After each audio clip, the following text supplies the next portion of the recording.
Monsieur le directeur du mémorial de la Shoah, Monsieur le président de la LICRA à Lyon, Madame et Monsieur les délégués du comité français pour Yad Vashem, Monsieur l'archevêque de Tours, Mesdames et Messieurs, chers amis,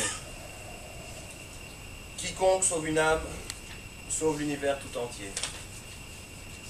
Cette phrase, tirée de la loi juive, explique l'importance que revêt pour le peuple juif le comportement exceptionnel qu'ont eu les justes durant la Deuxième Guerre mondiale. Les justes, au plus fort de cette période sombre qu'a connue la France, ont eu le courage de braver l'autorité, au péril de leur propre vie et de celle de leur famille, en sauvant des êtres humains dont le seul crime était d'être juifs. Ils l'ont fait avec leur âme, avec leur cœur, avec leur sang, car beaucoup y ont laissé la vie.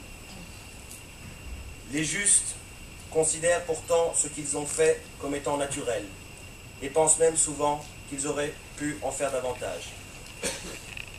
Pour beaucoup d'entre eux, ils ont agi par devoir, devoir d'humanité, devoir de citoyen et devoir de français.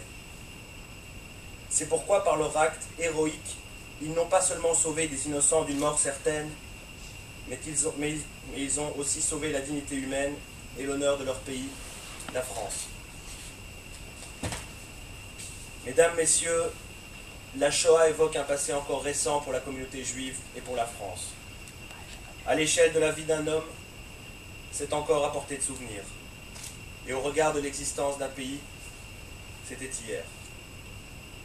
Ce constat nous invite à la mémoire et à la responsabilité.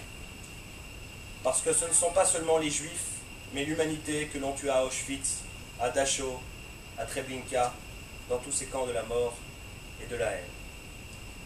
Pourtant, dans ce chaos, dans cette France abandonnée, qui n'était plus elle-même, à cette époque de peur servile et de lâcheté, malgré les périls et la mort,